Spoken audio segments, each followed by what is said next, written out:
It is, right now, the hottest debate in the game. I have gone with Jude Bellingham. However, if you came back to me in a few months... Except, over the last couple of weeks, it's slowly come to an end.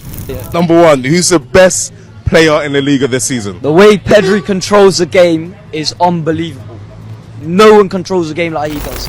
Game after game, performance after performance, Barcelona's midfield genius has been proving why the debate between him and Real Madrid's midfield powerhouse is over. Bossing Barcelona's midfield, dictating the tempo of big games, and when they've gone face to face, it's safe to say Pedri has clearly ghosted Jude Bellingham this season. The 2024-25 version of Pedri we're seeing now is out of this world. It's like every time he plays, he's magic, and it's something both himself and his teammates and the Barcelona fans can't seem to get enough of. Because he's an unbelievable player, and the position I think is one of the best, of course. He's always... According to his manager, he's one of the best in this position, and rightly so too, because amongst the options in that position is the Englishman who many believed at some point last season wasn't just the best midfielder in the world, but the best player on the planet, Jude Bellingham. Halfway into the 2023-24 season, Jude Bellingham had the football world at his feet. There was even talk about him potentially winning the Ballon d'Or at some point, but from that period till now, the narrative has changed. Y Pedri pues tiene para hacer su carrera con el talento que tiene. Pedri has shifted the debate, and has even got his idol talking about him now. And without wasting any time, just how good has Pedri been this season? And how has he ghosted Jude Bellingham then? Roughly translated to football terms, it's the ability to know when to speed up play and when to pause a game, the ability to dictate the tempo of a match. Look this up in the football dictionary, and right now, the image that comes out is Pedri. He's passing, he runs into the box at times. Honestly, this statement is no joke. It's almost as if Barcelona right now moves according to how Pedri wants them to. When he wants the team to play at a fast tempo, Pedri ups the game. That special movement he does where he allows the ball to roll across his body before picking the pass into the final third, it's incredible. This is no direct shade at Jude Bellingham. I mean, he's an incredibly talented footballer and all. But when it comes to dictating the tempo for Real Madrid, it's an area of the pitch where they're still trying to find a fix. Balance to this team, structure, control with the ball, controlling the tempo. This sums it up. Again, it's no discredit to Jude Bellingham or the players in the Real Madrid team, particularly in midfield. But it's very clear just watching Los Blancos play that they lack what Toni Kroos used to bring to the team. There's no player in the Real Madrid team right now, Jude Bellingham included, who can dictate the tempo of matches or be the orchestra in midfield, stringing passes together and making the team tick. What they lack in that area of the pitch, Barcelona has with Pedri. There are just so many aspects of his game now that make him a special talent. The fact that he rarely loses the ball, for example. Pedri is press resistant. He just makes it look so effortless at times. The way he glides with the ball leaves the opposition players trying to mark him, struggling to understand bearings, and to top it off, once he gets into the offensive positions of the pitch, he's more often than not the guy who turns up with the pass before the final pass that leads to a goal. The numbers do not lie either. On the rare occasions Pedri does actually lose the ball with a misplaced or intercepted pass, as of recording this, that figure stands at 9.42 per 90 on average. Jude Bellingham's numbers in this same category stand at 10.23 per 90. You might be tempted to think the difference between the two in this metric isn't huge, but here's the tipping point. It's one thing to lose possession, which Pedri rarely does, but the difference is how quick and eager he, just like the rest of the Barcelona team is, to win the ball back. In the metric of ball regains per 90, Bellingham's number stands at 10.17 per 90. Pedri? 13.89 per 90. This is where the gap starts to widen a bit, and that's because, as we just touched on the rare occasions he does lose the ball, he's like a workhorse trying to win it back. This isn't to say that Bellingham slacks when he loses possession. No, far from it. If anything, he's one of the hardest working guys in midfield, probably the guy who works his socks off trying to win the ball back for Los Blancos. And it makes him crucial to the team. But the point here is, and a few might disagree, but the numbers don't lie now. Pedri does it better. You see guys, the balance Pedri brings to that Barcelona team is very underrated. It almost feels as if no matter how much we talk about it, it won't still be fully explained. It's that huge. He does everything. But in the 2024-25 season, he's somehow doing everything and more. And at this point, ghosting Jude Bellingham too. Let's be real for a second. Under Xavi, this debate was the other way around. And score goals from time to time. I just think like is a modern midfielder. When Jude Bellingham was scoring those clutch goals, combined with his sensational performances in midfield, it was like no one could come close to him, not even Pedri. But it's all changed this season, and it's down to one man, and what he's done to Pedri Potter. Hansi Flick. The arrival of the German coach has done more than just change Pedri's game. It's elevated it to a completely new level. He's 100% fit and it's very good to see what he's doing with the ball. It's a statement Hansi Flick has repeated again and again this season, that Pedri is the best in the world, and the position he plays in midfield, which in itself is one of the two major ways Hansi Flick has elevated Pedri's game, that's made him ghost Jude Bellingham. See, it's not like Pedri was undervalued under Xavi, far from that. He's an unbelievable player, he controlled the space and time really well, the timing. Xavi, just like Hansi Flick, was always full of praise for Pedri, but the difference between the two is how they made use of him. Under Xavi, Pedri was focused more on being the heart of the team in midfield, and that's receiving the pass and then advancing with the ball, controlling the half spaces. The idea is that he had more offensive work with Xavi, and it's easy to understand why. This was at a time when Sergio Busquets was still in the team, and to be fair, with Busquets around, no one does it better in that holding midfield position for Barcelona.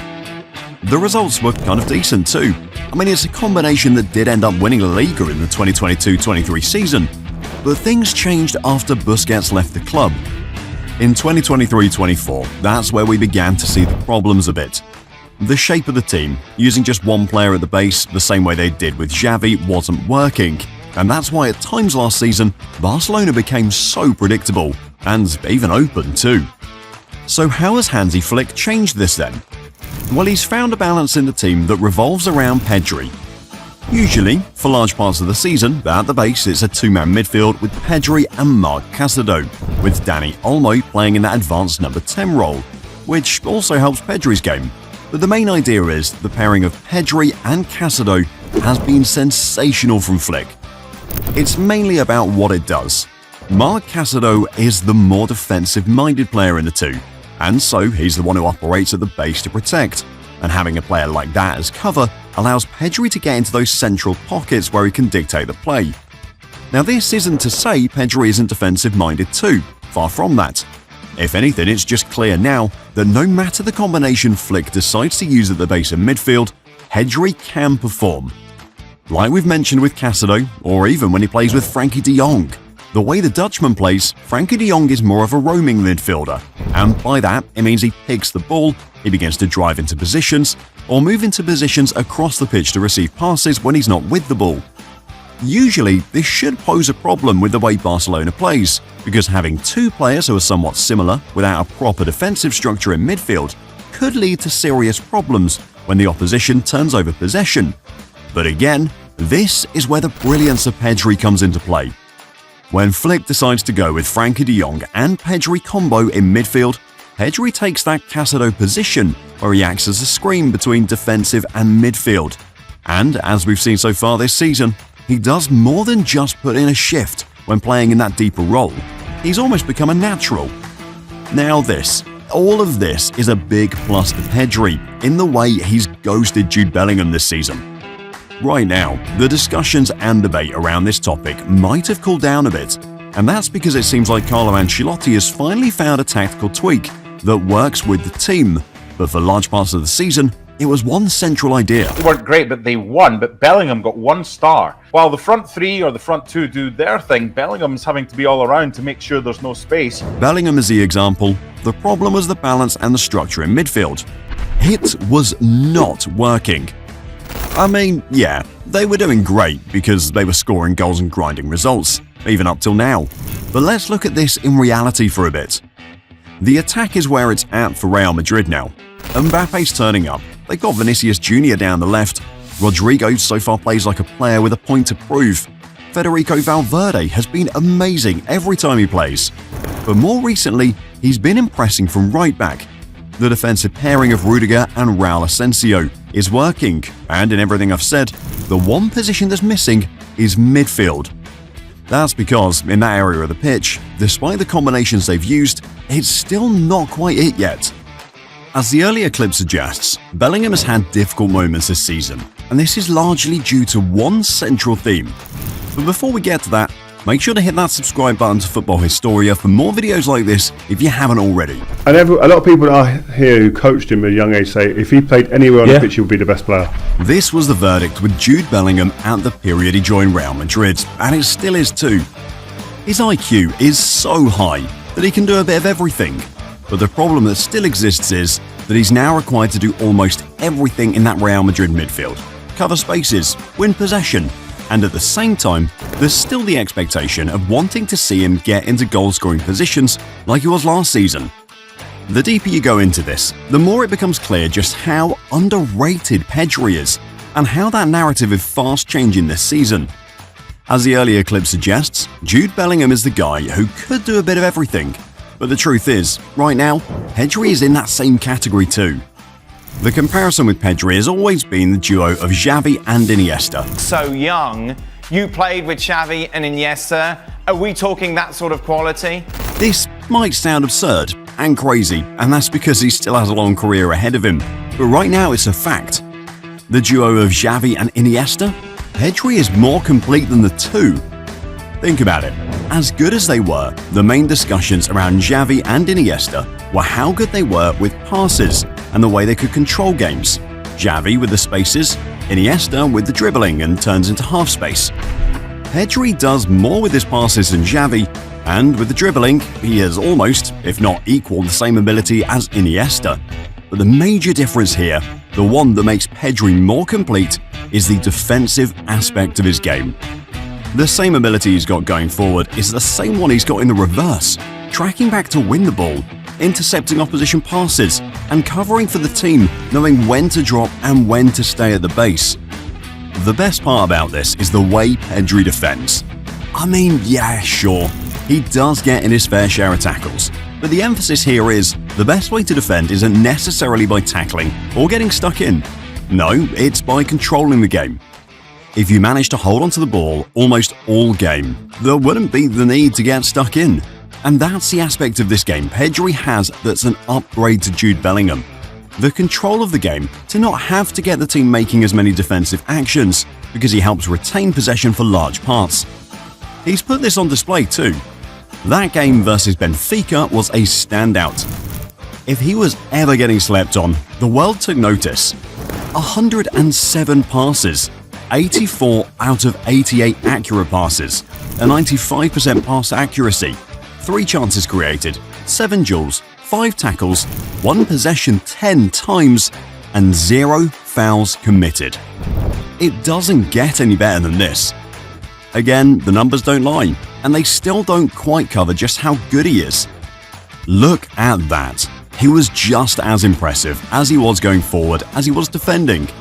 3 chances created, 95% passing accuracy, 84 out of 88 passes. All very impressive, but the big standout here is the defensive work he put in. He won possession 10 times for the team, put in 5 tackles and 7 duels, all without committing a single foul. Let's be real, those are elite defensive midfield numbers.